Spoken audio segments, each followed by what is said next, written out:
The power dies at 12:07 a.m. No warning, no flicker, just silence. The heater stops mid-cycle. The hum disappears. The house feels wrong. You notice it immediately, not the cold, the absence. You check your phone, no signal, no internet. Just a black screen reflecting your face back at you. Outside, it's minus 18 degrees. Inside, it's 67. For now.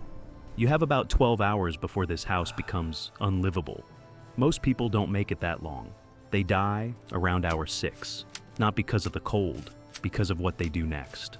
12:10 a.m. You walk to the thermostat. Nothing. You flip breakers. Nothing.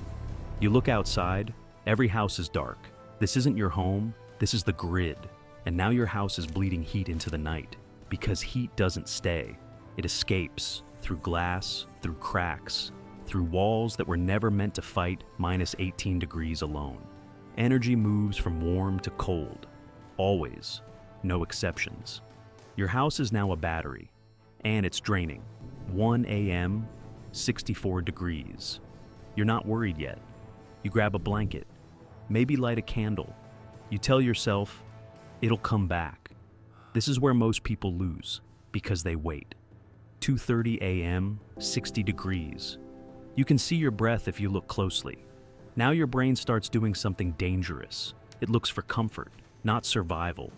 You think, I need to heat the house.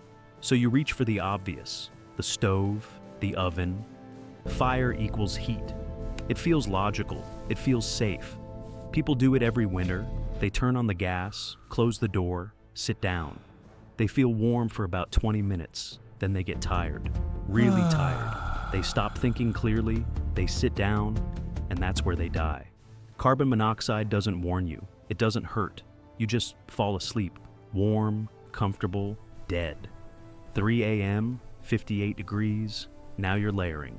Hoodie, jacket, gloves. You're reacting.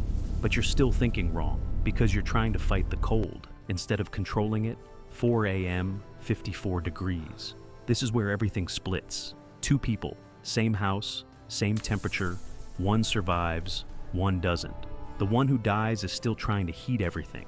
The one who lives changes strategy completely. They stop heating the house and start protecting heat. Because generating heat is expensive, but keeping heat is almost free. 4:15 a.m. This is the decision that determines everything. You pick a room, not the biggest, the smallest. Bedroom, closet, anything enclosed, because space is your enemy. More space equals more heat loss. You close the door. Now you begin. Windows first. Glass leaks heat faster than anything else in your house. You cover them. Plastic, trash bags, tape, Small even a rooms blanket lose works. more heat. To You're not save blocking energy, cold. we must control You're the heat trapping air. loss. That's the key Dead to air doesn't efficiency. move, and still air is insulation. Door next.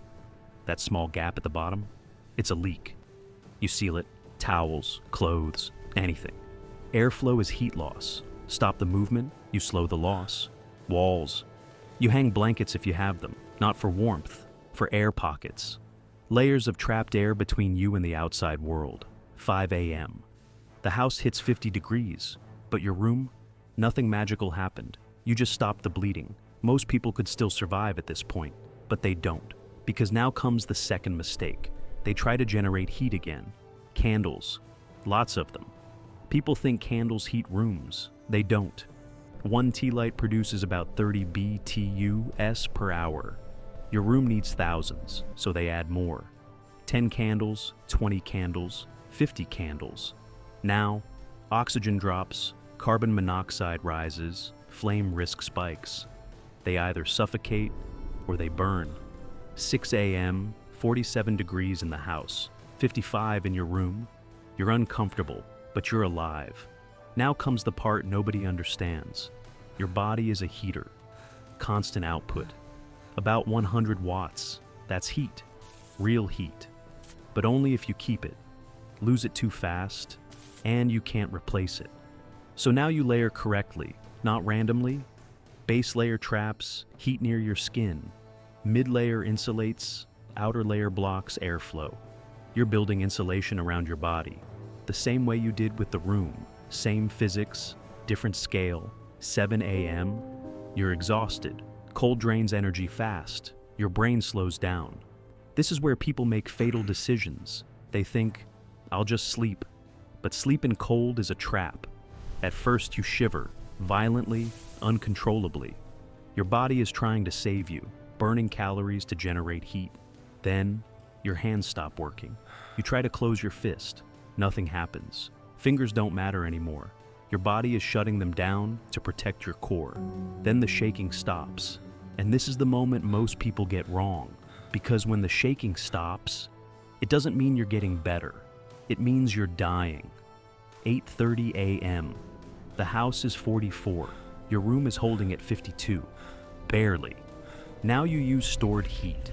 If you prepared, you have water. Hot water becomes a battery. You place it where blood flows closest to the surface.